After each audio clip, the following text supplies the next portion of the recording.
allowed to answer the question.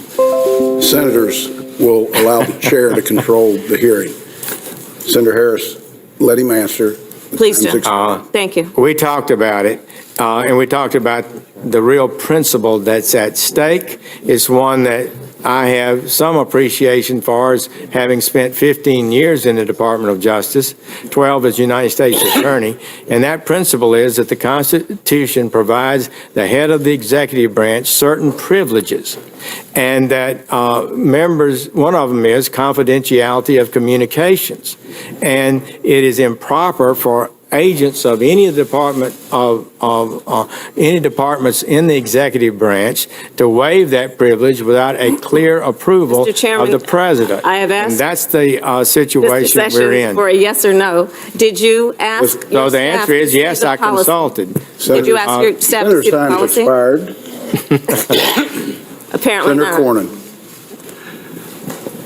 Attorney General Sessions, former Director Comey, in his letter to FBI employees when he was terminated, started this way. He said, "I've long believed that a president can fire an FBI director for any reason or no reason at all."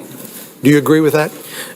Yes, and I think that was good for him to say, because I believe we're going to have a new and excellent FBI director, a person who is smart, disciplined, with integrity and proven judgment.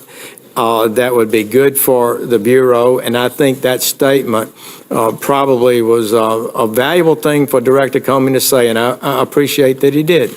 Just to reiterate the timeline of your recusal and the Rosenstein memo and your letter to the president recommending the termination of Director Comey, you recused from the Russian investigation on March the 2nd, correct? The formal recusal took place on that date. The letter that you wrote forwarding the Rosenstein memo to the president as a basis for Director Comey's termination was dated May the 9th, a couple of months after you'd recused from the Russian investigation, correct? I believe that's correct. So isn't it true that the Russian investigation did not factor into your recommendation to fire Director Comey? That is correct. The memorandum written by the Deputy Attorney General, your letter to the President forwarding that recommendation, didn't mention Russia at all. Is that your recollection? That is correct. So let's review what the basis was of Deputy Attorney General Rosenstein's recommendation. He wrote in his memo on May the 9th, he said, "I cannot defend the director's handling of the conclusion of the investigation of Secretary Clinton's emails, and I do not understand his refusal to accept the nearly universal judgment that he was mistaken." And of course, he's talking about Director Comey.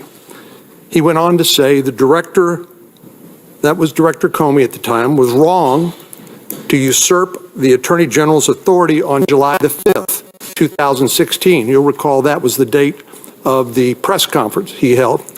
He went on to say that the FBI director is never empowered to supplant federal prosecutors and assume command of the Justice Department. Finally, he said, compounding the error, the director ignored another long-standing principle, that we do not hold press conferences to release derogatory information about the subject of a declined criminal investigation. In fact, there is written policy from the Department of Justice, is there not, entitled Election Year Sensitivities. Are you familiar with the prohibition of the Justice Department making announcements or taking other actions that might interfere with the normal elections? I am generally familiar with that. Some of those were the Holder memoranda after my time in the department. Well, let me read. There's always been rules about it, though. Well, let me read just an excerpt from a memo from the Attorney General, March 9th, 2012, entitled Election Year Sensitivities. It says law enforcement officers and prosecutors may never select the timing of investigative steps or criminal charges for the purpose of affecting any election, or for the purpose of giving an advantage or disadvantage to any candidate or political party. Such a purpose is inconsistent with the department's mission and with the principles of federal prosecution. Do you agree with that? Essentially, yes. So what essentially the Deputy Attorney General said is that former Director Comey violated Department of Justice directives when he held a press conference on July the 5th, 2016. He announced that Secretary Clinton was extremely careless with classified email and went on to release other derogatory information, including his conclusion that she was extremely careless, but yet went on to say that no reasonable prosecutor would prosecute her. That is not the role of the FBI director, is it? That is a job for the prosecutors at the Department of Justice. That's what was meant by Deputy Attorney General Rosenstein when he said that Director Comey usurped the role of the Department of Justice prosecutors. Is that right? That is correct. And former Attorney General Bill Barr wrote an op-ed recently in which he said he had assumed that Attorney General Lynch had urged Mr. Comey to make this announcement so she wouldn't have to do it. But in fact, it appears he did it without her approval totally. And that is a pretty stunning thing.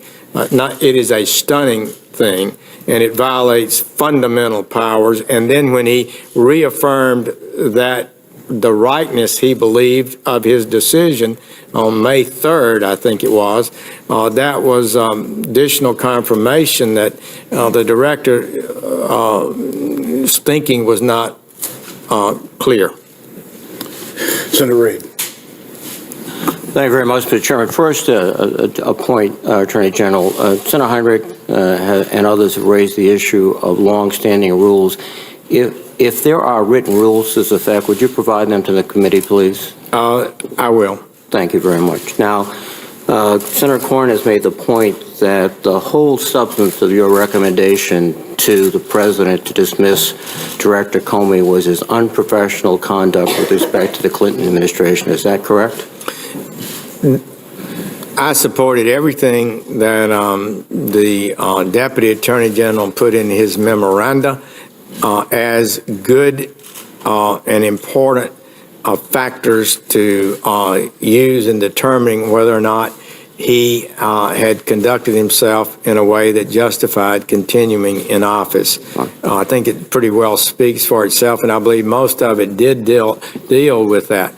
The discussion about his performance was a bipartisan discussion. It began during the election time. Democrats were very unhappy about the way he conducted himself. And in retrospect, in looking at it, I think it was more egregious than I may have even understood at the time. General, you're not, with regard to the... General, if I may, okay. And I don't want to cut you off. Okay, I'll let you go. So I'm sorry. Excuse me, sir, but on July 7th, when Mr. Comey made his first announcement about the case, you were on Fox News, and you said, first of all, Director Comey is a skilled former prosecutor, and then you concluded by saying essentially that it's not his problem, it's Hillary Clinton's problem. Then in November, on November 6th, after Mr. Comey again made news in late October by reopening, if you will, the investigation, you said again on Fox News, you know, FBI Director Comey did the right thing when he found new evidence. He had no choice but to report it to the American Congress, where he had under oath testified. The investigation was over. He had to correct that and say, this investigation is ongoing now. I'm sure it's significant, or else he wouldn't have announced that. So in July and November, Director Comey was doing exactly the right thing. You had no criticism of him. You felt that, in fact, he was a skilled professional prosecutor. You felt that his last statement in October was fully justified. So how can you go from those statements to agreeing with Mr. Rosenstein and then asking the president or recommending he be fired? I think, in retrospect, as all of us began to look at that clearly and talk about it as perspectives of the Department of Justice, once the director had first got involved and embroiled in a public discussion of this investigation, which would have been better never have been discussed publicly, and said it was over. Then when he found new evidence that came up, I think he probably was required to tell Congress that it wasn't over, that new evidence had been developed. It probably would have been better and would have been consistent with the rules of the Department of Justice to never have talked about the investigation to begin with. Once you get down that road, that's the kind of thing that you get into that went against classical prosecuting policies that I learned and was taught when I was a United States attorney and assistant United States attorney. If I may ask another question. Your whole premise in recommending to the president was the actions in October involving Secretary of State Clinton, the whole Clinton controversy. Did you feel misled when the president announced that his real reason for dismissing Mr. Comey was the Russian investigation? I'm not able to characterize that fact. I wouldn't try to comment on that. So you had no inkling that there was anything to do with Russia until the President of the United States basically declared it not only on TV, but in the Oval Office to the Russian foreign minister saying, the pressure's off now, I got rid of that nut job. That came to you as a complete surprise. Well, all I can say is, Senator Reid, that our recommendation was put in writing, and I believe it was correct. And I believe the president valued it, but how he made his decision was his. And you had no inkling that he was considering the Russian investigation? Well, I'm not going to try to guess what I thought. No, that's fair. There is a scenario in which this whole recapitulation of Clinton was a story, basically, a cover story that the president sort of tried to put out and that he quickly abandoned. And his real reason was a Russian investigation, which if had been the case, I would suspect you in principle would have reclused yourself from any involvement. So, thank you. Thank you. Senator McCain. Over the last few weeks, the administration has characterized your previously undisclosed meetings with Russian Ambassador Kislyak as meetings you took in your official capacity as a U.S. Senator and a member of the Senate Armed Services Committee. As chairman of that committee, let me ask you a few questions about that. At these meetings, did you raise concerns about Russian invasion of Ukraine or annexation of Crimea? I did, Senator McCain, and I would like to follow up a little bit on that. That's one of the meetings that's one of the issues that I recall explicitly. The day before my meeting with the Russian ambassador, I'd met with the Ukrainian ambassador, and I heard his concerns about Russia. And so I raised those with Mr. Kislyak, and he gave, as you can imagine, not 1 inch. Everything they did, the Russians had done, according to him, was correct. And I remember pushing back on it, and it was a bit testy on that subject. Knowing you on the committee, I can't imagine that. Did you raise concerns about Russia's support for President Bashar Assad and his campaign of indiscriminate violence against his own citizens, including his use of chemical weapons? I don't recall whether that was discussed or not. Did you raise concerns about Russia's interference in our electoral process or its interference in the electoral processes of our allies?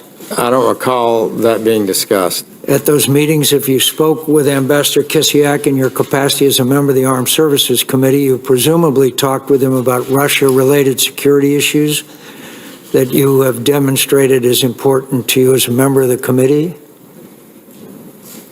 Did I discuss security issues? I don't recall you as being particularly vocal on such issues.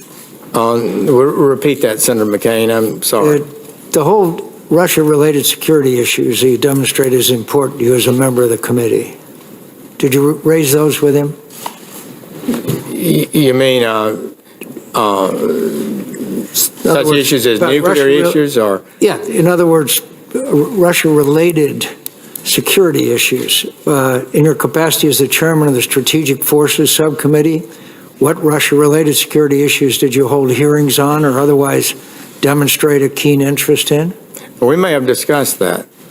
I just don't have a real recall of the meeting. I was not making a report about it to anyone. I just was basically willing to meet and see what he discussed. And his response was? I don't recall.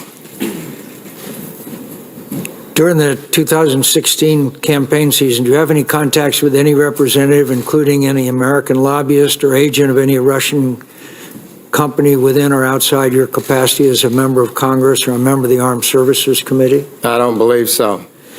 Politico recently reported that in the middle of the 2016 elections, the FBI found that Russian diplomats whose travel the State Department was supposed to track had gone missing. Some turned up wandering around the desert or driving around Kansas.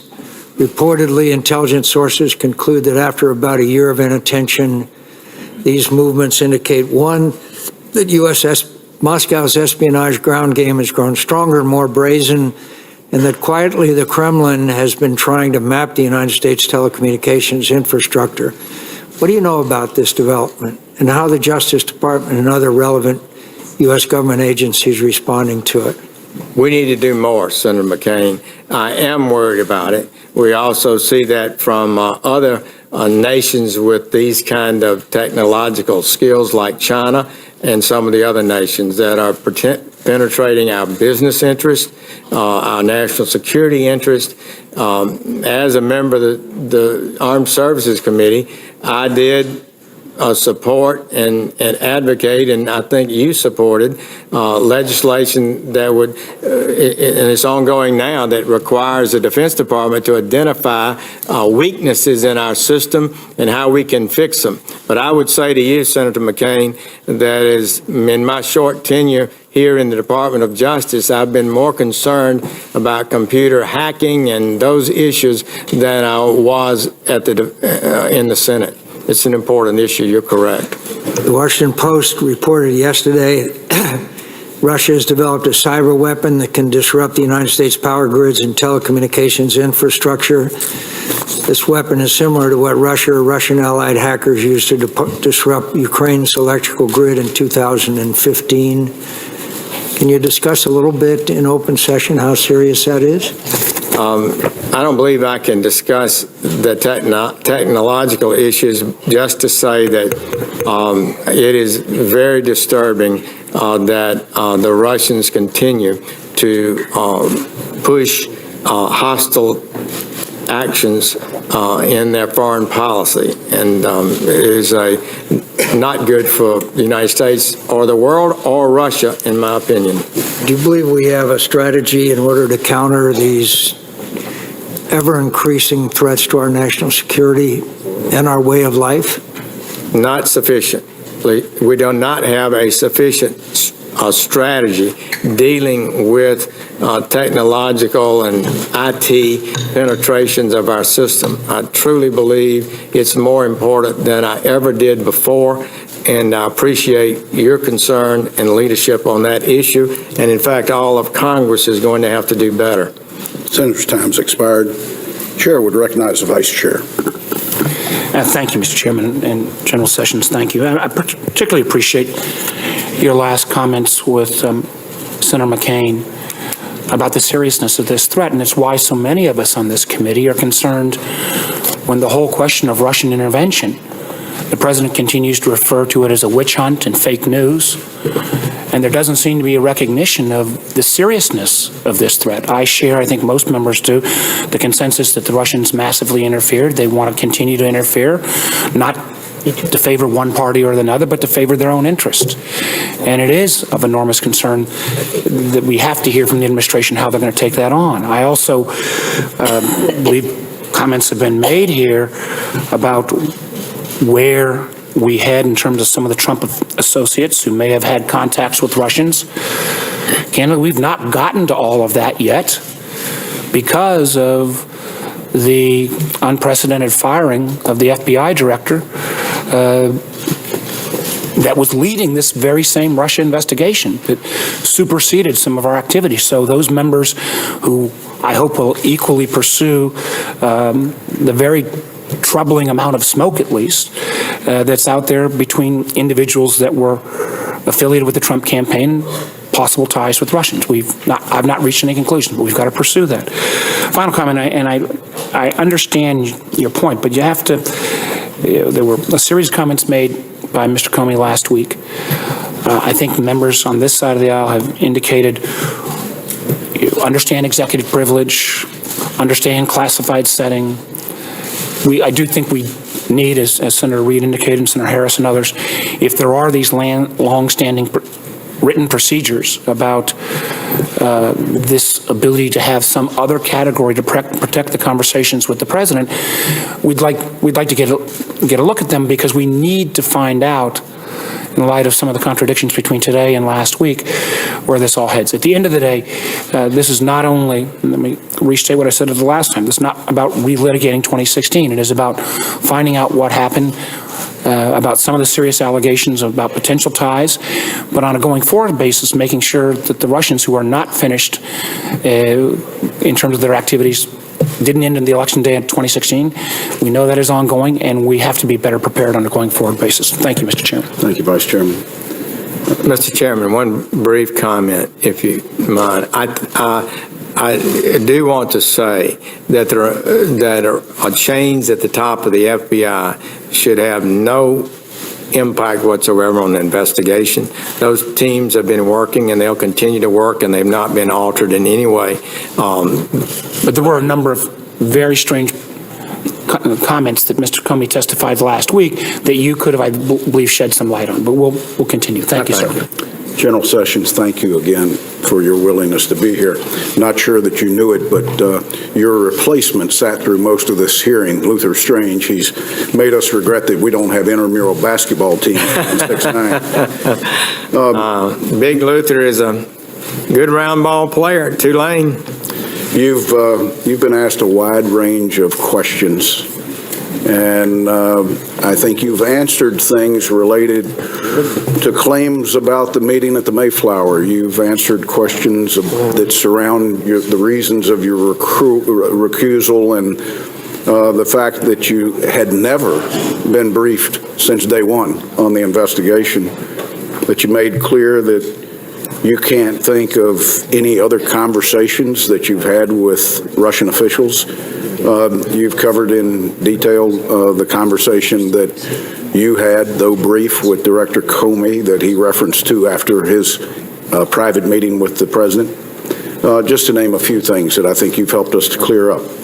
There were several questions that you chose not to answer because of confidentiality with the president. I would only ask you now to go back and work with the White House to see if there are any areas of questions that they feel comfortable with you answering, and if they do, that you provide those answers in writing to the committee.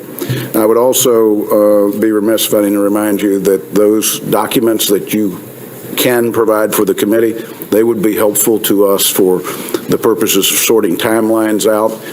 Anything that substantiates your testimony today, individuals who might have been at events that you're familiar with, especially those that worked for you, would be extremely helpful. And more importantly, I want to thank you for your agreement to have a continuing dialogue with us as we might need to ask some additional questions as we go a little further down the investigation. That certainly does not have to be a public hearing, but it may be an exchange and a dialogue that we have. You have helped us tremendously, and we're grateful to you and to Mary for the unbelievable sacrifice that you made in this institution, but also now in this administration. This hearing is now adjourned. Thank you. Attorney General Jeff Sessions testifying for about 2 hours, 23 minutes in front of the Senate Intelligence Committee, continuing coverage here on Fox News Channel. This is a special 2-hour breaking news version of Special Report. We will focus much of our time on the testimony from the Attorney General Jeff Sessions about these Russia investigations, his pushback, vigorous pushback at times fiery Q&A and answers saying that he was being accused of something that he didn't do. We'll also take a look at what all of this is doing to President Trump's agenda, but we begin tonight with a wrap-up of where Sessions is right now as he walks out of the Senate Intelligence Committee hearing room, calling the allegation that he colluded with the Russians about interfering in the fall's election a detestable lie. Chief Intelligence Correspondent Catherine Herridge has been watching the Sessions testimony inside the room. Good evening, Catherine. Well, thank you, Red. Throughout this very powerful testimony before the Senate Intelligence Committee, the Attorney General tried to set the record straight about these alleged contacts between the Trump campaign and Russia. The suggestion that I participated in any collusion, that I was aware of any collusion with the Russian government to hurt this country, which I have served with honor for 35 years, or to undermine the integrity of our democratic process, is an appalling and detestable lie. The Attorney General testified that he had contact with the Russian ambassador in May and September, but not last April at Washington's Mayflower Hotel, as widely reported. You never remember having a conversation or a meeting with Ambassador Kislyak? I do not. And there was, in that event, was there ever a private room setting that you were involved in? No. With any? Other than the reception area that was shut off from, I guess, the main crowd, a couple of dozen, 2 to 3 dozen people.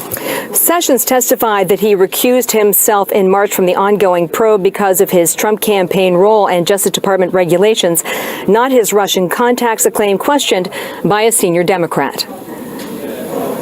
Mr. Comey said that there were matters with respect to the recusal that were problematic and he couldn't talk about them. What are they? Why don't you tell me? There are none, Senator Wyden. There are none. I can tell you that for absolute certainty. This is a secret innuendo being leaked out there about me, and I don't appreciate it. And I've tried to give my best and truthful answers to any committee I've appeared before. And it's really, people are suggesting through innuendo that I have been not honest about matters, and I've tried to be honest. On at least 4 separate occasions, the Attorney General said to senators he could not answer their questions because he said it would be wrong to be public about his private conversations with the president, Brett. Catherine, I want to get your assessment here. A lot of the questions dealt with the decision. A reflection of the fact that in that prepared testimony and really right out of the gate in response to the senator's questions, the Attorney General made clear that any allegation that there was collusion between members of the Trump team and the Russians was, in his word, a detestable lie, and that in effect shut down perhaps some of the lines of questioning, Brett. Okay, Catherine Herridge in the briefing room. Catherine, thank you. We'll head back for some more a bit later. Let's bring in our panel early. Byron York, Chief Political Correspondent of the Washington Examiner, Editor-in-Chief of LifeZette, Laura Ingram, Olivier Knox, Yahoo News Chief Washington Correspondent, and Michael Crowley, Senior Foreign Affairs Correspondent for Politico. Michael, your thoughts on this hearing? Well, Jeff Sessions brought some passion and personality to it. I think he made Jim Comey was a credible witness, and Sessions seems credible when he's expressing this outrage and indignation at what he's been accused of. I think that what was more and so I think he was effective in those moments. I think what was more problematic for him was trying to square the circle as to why he couldn't discuss his conversations with President Trump. I mean, the Russia story now is on 2 parallel tracks. The really important one is, was there some kind of collusion? What was the nature of Russian influence in this campaign? The second one is, how has President Trump and the people around him, how have they handled this since they took power in the administration? Has there been any attempt to obstruct justice? What was going on with the firing of Jim Comey? Sessions wouldn't talk about his conversations with the president, but he would not say that the president has invoked executive privilege. He cited essentially tradition reasons that he couldn't really specify, and said he didn't want to step on the president's future ability to invoke executive privilege. That led one Democrat to say that he was obstructing the investigation, and it seemed to me that Sessions did not have quite as good answers on that front. That was awkward for him. Laura, one of the things they point to was Admiral Rogers with the NSA. You had Director of National Intelligence. Similar answers and similar frustration from Senate Democrats on this committee about the answers. This is a tension among the branches of government that's been with us almost since the founding of the Republic. There's always this interest that Congress has to get more information from the executive branch. You saw this play out repeatedly in the Obama administration, going back to 2008. Remember when Desiree Rogers, it's a bit blast from the past. Remember when Desiree Rogers, the social secretary, she botched the handling of the security at the White House? Well, Congress wanted her to testify. She's a social secretary. How did these two socialites get into the White House? The Obama administration came forward and said, no, we're not going to offer her up to testify. There's no reason for it. And they cite confidentiality. Not executive privilege. Not executive privilege, but the need for there to be, the senior staff has to be able to deal with the president and deal with these matters on the basis of this general idea of confidentiality. However, the courts on this have been clear that executive privilege, if that's cited, is not absolute. And number two, on the issue of confidentiality, separation of powers, which is what Jeff Sessions claimed today, it always has to be weighed against the other branches of government needing to know, needing to have their appropriate constitutional checks and balances. But the fact that Jeff Sessions made this claim, contrary to what I'm hearing on some of these other networks, that this is some novel legal concept, it is not. In fact, it was cited repeatedly by Ben Rhodes at the Obama administration when they refused to testify at all. Jeff Sessions comes and testifies, and you could say, well, because he's testifying, he has to say everything. I don't think that's established at all as a legal matter. Byron, back to the 30,000-foot look at this hearing, you could see by the fiery exchanges and maybe his opening statement why the Attorney General decided to testify publicly. He did. I think he felt wronged by the Comey testimony of last week, wanted to set things straight. I think he was very strong on this question of this alleged meeting with the Russian ambassador Kislyak at the Mayflower Hotel last April. Trump comes to Washington, gives his first big foreign policy speech, and a number of ambassadors, including Kislyak, are there. And there's this idea that he had a meeting. He said there was just no meeting. Maybe we said, hi, how are you doing? Nice day. But there was simply no meeting. He also pushed back very hard, and Catherine played that, against this idea that Comey gave that there was maybe some sort of hush-hush bad stuff about Jeff Sessions that Comey knew about, but he couldn't tell anybody. He said there's nothing there. There's absolutely nothing there. I think he was pretty strong, giving his reasons for recusal, and also said that he had basically effectively recused himself from day one at the Justice Department, not taking part in any substantive roles. But I did think what we saw about halfway through the hearing was Democrats really began to get traction on this. You're keeping something from us, you're hiding something from us, and what you're telling the president. And Heinrich and King and Harris, the three Democratic senators, really pushed this hard. And so far, the administration has not given a good answer in terms of precedents that they can cite for this being withheld. Here's one of those exchanges with Senator Dianne Feinstein. Did you ever discuss Director Comey's FBI handling of the Russia investigations with the president or anyone else? Senator Feinstein, that would call for a communication between the Attorney General and the President, and I'm not able to comment on that. You are not able to answer the question here, whether you ever discussed that with him? That's correct. That's correct. Olivia. Well, when he was asked whether he'd ever discussed alleged Russian meddling with candidate Trump, he said he couldn't recall. When he was prompted on whether he'd ever gotten a briefing about the alleged Russian meddling since he became Attorney General, he said no. He said everything he knew from the papers. I think there's a lot of room here for at least one more round of questioning of Jeff Sessions. There are a lot of things that he said that I think Democrats are going to want to circle back on. He's not sure why Donald Trump fired Jim Comey. And then he struggled a little bit to explain what happened in his confirmation hearings when he denied flatly meeting with Russian officials, both in spoken testimony and in a letter to Senator Patrick Leahy. I think there's probably a lot of room for Democrats to circle back and ask some more questions. But as far as the first track on the collusion, we did not learn anything in this hearing other than he firmly does not know, says he doesn't see, doesn't hear, didn't know? Didn't hear, didn't know. No one brought forward new information. He had an exchange with Tom Cotton where they essentially ridiculed the idea that a plot like this could be possible, and particularly that it could unfold in part at a reception at the Mayflower Hotel. I think some Democrats felt like that was setting a high bar. Cotton said something like, even in a Hollywood movie, it wouldn't happen this way. And some Democrats were saying it's not that simple. You guys are setting too high a bar. But no new information and basically a strong pushback on that substantive question. But again, there's a second track here. No, agreed. Woe betide the Trump White House. How did they respond to this storyline? And that's the thing we didn't hear much about. I should point out that there are two panelists at this table who were at that reception at the Mayflower. You and Byron. It could be part of the whole plot. It could be at the speech. I spoke to Ambassador Kislyak. I quoted him in a story, so no one's contacted me about it, but it's a small calling card, I guess, for a few days.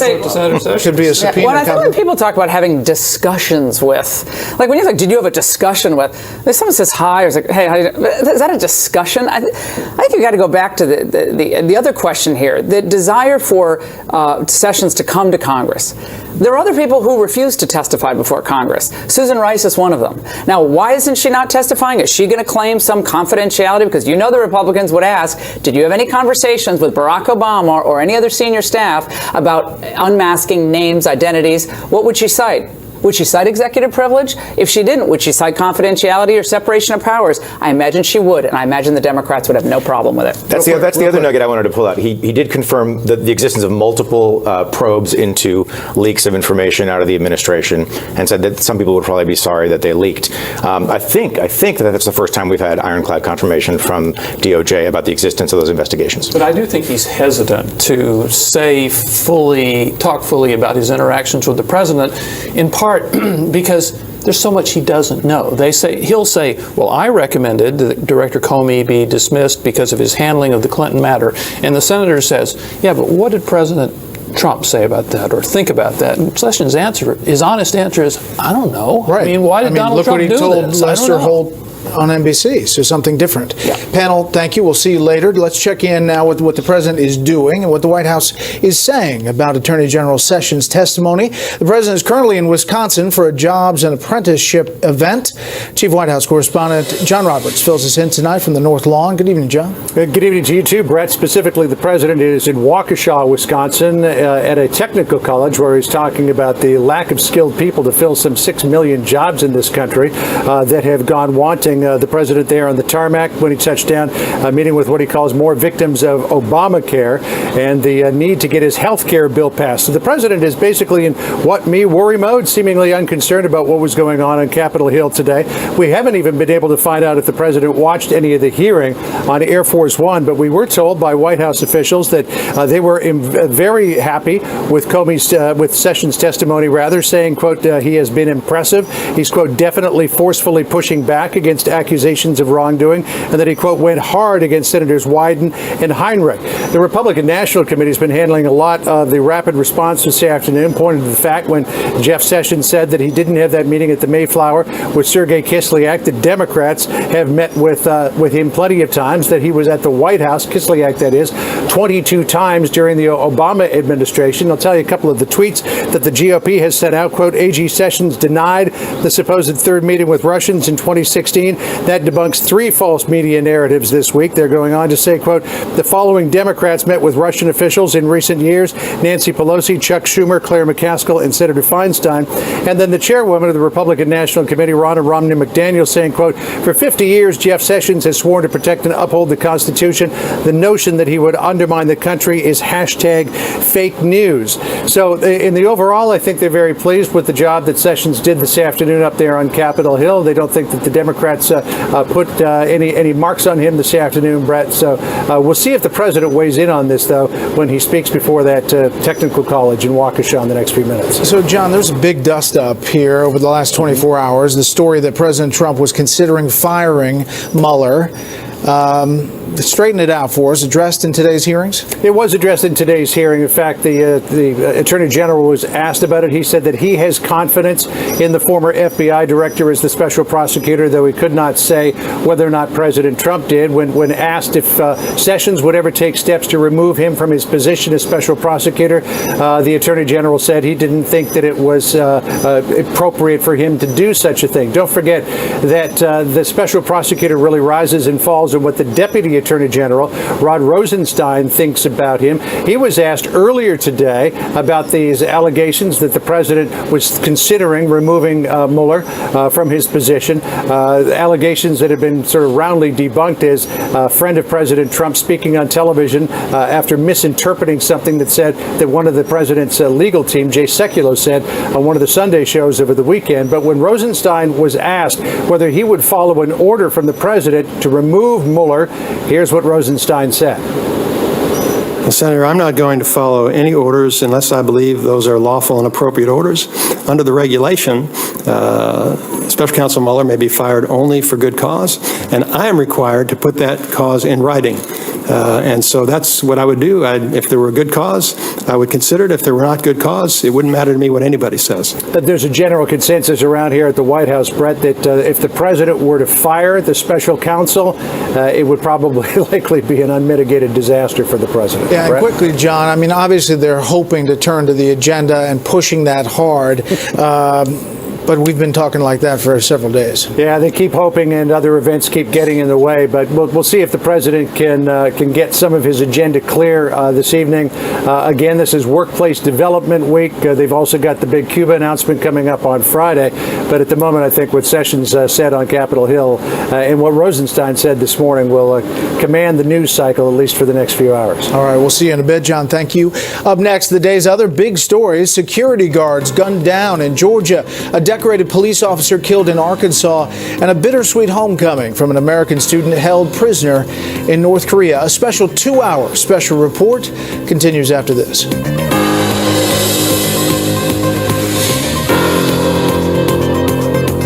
There's an old saying in the Navy that the toughest job in the Navy is the Navy wife. And if you've made the deployments and you've been the wife at home or you've been the spouse at home, you understand what I'm talking about. Your spouse has earned the right to apply for a VA home loan. The New Day 100 loan allows you to borrow up to 100% of your home's value. So if you're in a situation where you need some help financially, give us a call. Go to newdayusa.com or call 1-855-419-8329. It's a new day for veterans who want to lower their monthly payment. That's me. The New Day 100 VA loan lets you refinance your mortgages, consolidate your credit card debt, get cash, and lower your payments an average of $640 a month. New Day will even pay for your appraisal. That's me. As a vet, you've earned the right to apply for a home loan that's VA guaranteed. For veterans who want to refinance, that can mean a lot. That's me. Call New Day USA now, 1-855-419-8329.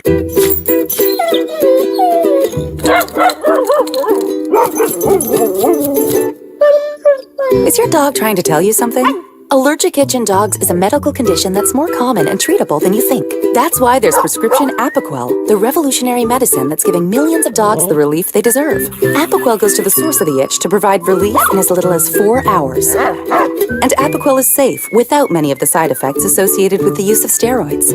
Apoquel is for the control of itch associated with allergic dermatitis and the control of atopic dermatitis in dogs.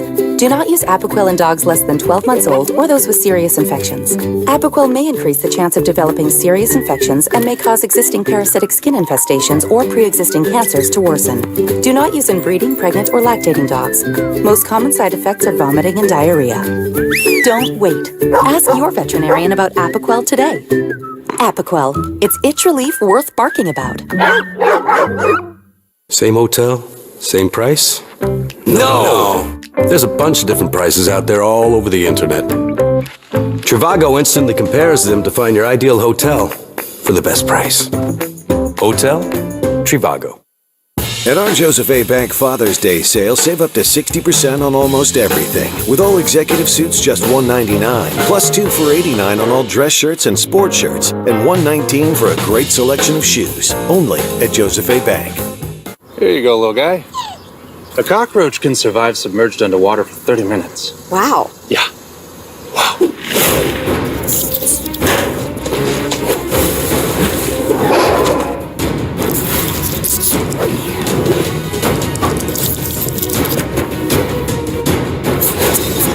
Not getting in today.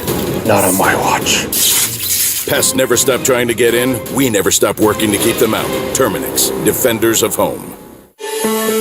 Did you know that silver is considered one of the world's most useful commodities, second only to oil? You can't buy an oil field, but you can buy silver, the world's miracle metal. With endless uses in green energy, electronics, and medicine, discover why the experts say silver is the new oil. Silver is actually my favorite investment, particularly at this price. I think silver is going to $200 an ounce. I love silver. Call Lear Capital at 1-800-885-6000 to get this special report, Vanishing Silver, and free Experts DVD. Discover why Rich Dad Poor Dad's best-selling author Robert Kiyosaki loves silver, and why these experts see silver as a win-win investment. The first 50 callers also get our Precious Metals IRA Transfer Guide and up to $600 in free gold or silver. This offer ends soon. Call 1-800-885-6000. 1-800-885-6000. That's 1-800-885-6000. Call now.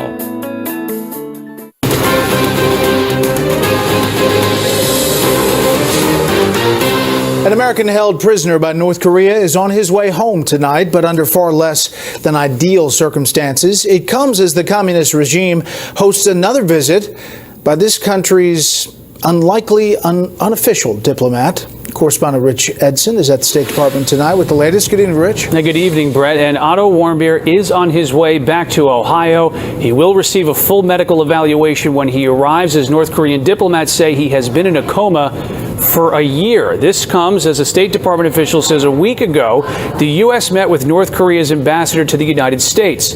That's when North Korea informed the U.S. of Warmbier's condition. The State Department official says the U.S. then told North Korea it was sending a delegation and medical team to Pyongyang. They landed yesterday. Members of the medical team evaluated Warmbier and confirmed his condition.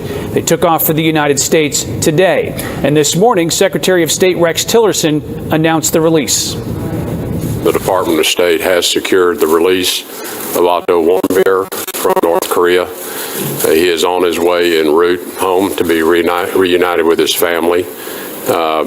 We continue our discussions with the North Korean regime regarding the release of the 3 other American citizens that have been detained. In January 2016, North Korean officials detained Warmbier, claiming he stole a poster. They sentenced him that March to 15 years in prison. Former basketball star Dennis Rodman has just returned to North Korea. The State Department says Rodman's visit had nothing to do with Warmbier's release. Now, after Secretary of State Tillerson announced Warmbier's release, he testified his first of the week of congressional panels, 4 congressional panels this week, the first such sessions he'll be subjected to since his confirmation hearings. And in doing so, a bipartisan group of senators has just announced an agreement on a set of strong Russia sanctions. It would really and severely limit what the Trump administration could do if it sought to roll back sanctions against Russia. The Secretary of State in these hearings refused to endorse those sanctions. I think what we would like is the flexibility to turn that heat up when we sense that our efforts with Russia, whether it be in Syria, we have engagements that they have asked for us to engage with them on Ukraine. So we have some channels that are open where we're starting to talk, and I think what I wouldn't want to do is close the channels off. Aides close to the sanctions negotiations say Senators McCain and Graham, Portman and Cardin, among others, pushed for this robust set of sanctions, trying to ensure a strong policy against the Putin regime. This day started at the Secretary of State, or for the Secretary of State, with a meeting with the Saudi Arabian Foreign Minister Al Jaber, as Saudi Arabia, Egypt and others have severed diplomatic ties with Qatar. The State Department says that the worst is behind us in this diplomatic fight between Qatar and its allies, though it is unclear if and when those nations will relax the sanctions that they have put in place. Brett. Rich, thanks. The administration is also reviewing U.S. policy toward Cuba and could make a move this week. The Trump administration at some point soon to make an announcement as to what U.S. policy will be under this administration towards Cuba. You remember a couple of years ago, the Obama administration reestablished diplomatic relations, making it easier for Americans to travel to Cuba, for businesses to invest in Cuba. The State Department and opponents of those policies in this administration says Cuba has failed to improve its human rights record, and therefore it should not have exchanged the previous administration those concessions. We have to achieve in approaching Cuba is if we're going to sustain the sunny side of this relationship, Cuba absolutely must begin to address its human rights challenges. Democrats argue that hasn't stopped this administration from seeking better relationships with Saudi Arabia, Egypt, the Philippines, Turkey, and Russia. Brett? We're working on getting details of that new Cuba policy. Continue to follow that. Rich Edson at the State Department. Rich, thank you. Here in the U.S., a manhunt is underway in northern Georgia for two escaped inmates suspected of killing two prison guards. The men staged their escape during a bus transport this morning. Both men have been serving sentences for armed robbery and other crimes. Meantime, a decorated police officer in northeast Arkansas is dead tonight. Authorities say Newport Police Lieutenant Patrick Weatherford was fatally shot while assisting another officer with a traffic stop. One person is currently in custody. The state attorney general says Weatherford was the Jackson County Law Enforcement Officer of the Year in 2016. The jury in the Bill Cosby sexual assault trial is still deliberating at this hour. The case went to the jury late Monday. The comedian and actor is accused of drugging and assaulting a woman at his Philadelphia home in 2004. Senior correspondent Rick Leventhal is monitoring the jury developments tonight in Norristown, Pennsylvania. Good evening, Rick.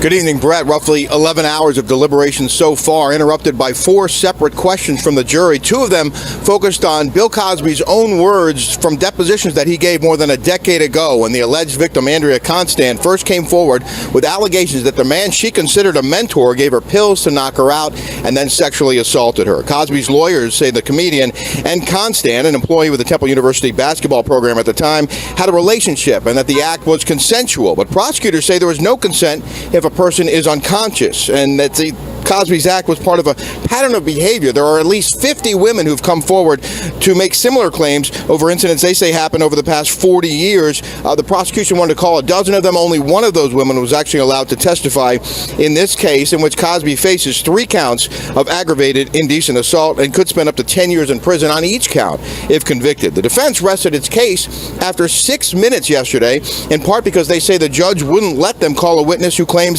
Constant told her that Cosby assaulted her and then said that he didn't assault her. Listen. Andrea Constant said it did happen to her. She said and then said it didn't happen. Said it did not happen to her. She said it did. First she said it did, then she came back and said, if it happened to you, you should report it to the authorities. She said, no, it did not happen to me, and never reported. And then she looked at the news a year later after Andrea Constant left, and Andrea had filed claims against Bill Cosby. Earlier today, the attorney Gloria Allred, who represents that other woman who was allowed to testify in this case, said the jury has all the evidence it needs. We have Mr. Cosby's own admission under oath that he provided 3 pills, that she didn't consent, Andrea, that he found Andrea Constant to be truthful. One more thing, Cosby's spokespeople say that he's in very good spirits, and we wanted to show you just how good of a spirit he's in as he was walking out of this courthouse last night.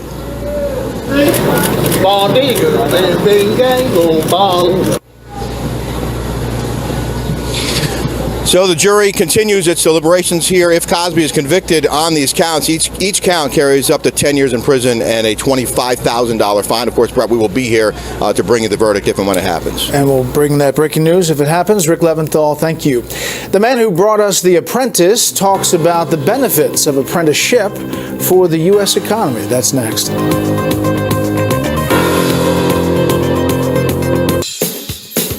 If you have moderate to severe plaque psoriasis, isn't it time to let the real you shine through? Maybe it's time for Otezla, a Premolast. Otezla is not an injection or a cream. It's a pill that treats plaque psoriasis differently. With Otezla, 75% clearer skin is achievable after just 4 months, with reduced redness, thickness, and scaliness of plaques. And the Otezla prescribing information has no requirement for routine lab monitoring. Don't take Otezla if you're allergic to any of its ingredients. Otezla may increase the risk of depression. Tell your doctor if you have a history of depression or suicidal thoughts, or if these feelings develop. Some people taking Otezla reported weight loss. Your doctor should monitor your weight and may stop treatment. Side effects may include diarrhea, nausea, upper respiratory tract infection, and headache. Tell your doctor about all the medicines you take and if you're pregnant or planning to be. Ask your dermatologist about Otezla today. Otezla, show more of you. If you've been turned down for a mortgage because of credit or tax return issues, Cash Call Mortgage now has credit and income-solving mortgages with no closing costs. Just call 855-890-CASH and we'll work with you to find a solution to your mortgage issues.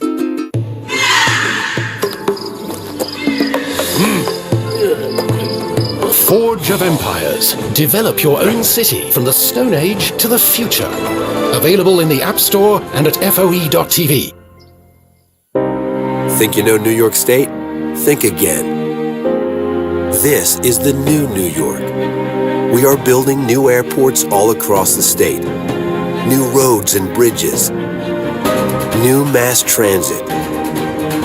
New business-friendly environment. New lower taxes. And new university partnerships to grow the businesses of tomorrow today. Learn more at esd.ny.gov. If you love your dad, give him a meal that he'll truly appreciate. The Omaha Steaks Father's Day gift is filled with over $200 worth of great food for just $59.99. That's 70% off only on this special offer. The Omaha Steaks Father's Day gift includes either Omaha Steaks 4 juicy, tender 6-ounce filet mignons or a huge 30-ounce T-bone steak. Plus, you'll get 4 gourmet jumbo franks, 4 premium ground beef sliders, 4 creamy potatoes au gratin, and Omaha Steaks signature steak seasoning. Dessert is a decadent 2-pound New York cheesecake. Your order will be delivered straight to your home or the destination of your choice for the perfect gift. As a special thanks from us to you, if you order right now, we'll include 4 more premium Omaha Steaks ground beef sliders free. That's 8 total. The Omaha Steaks Father's Day gift, over a $200 value for just $59.99. Give Dad a gift he can appreciate. Give him the Father's Day gift from Omaha Steaks today. Saving up to 95% on their prescriptions with Blink Health has people talking. Blink Health has truly changed my life. Stop overpaying for your prescriptions. Go to blinkhealth.com today. Bring back, home is where we hit the high notes. Bring back my bunny. Especially when the hot water goes out. Trust Angie's List to help. Oh, that's cool. Visit angieslist.com today. Oh, hello. Lucky for me, there's some great golf here in the Carolinas. Whether you golf or not, Geico could help you score some great savings on car insurance. Maybe even hundreds of dollars.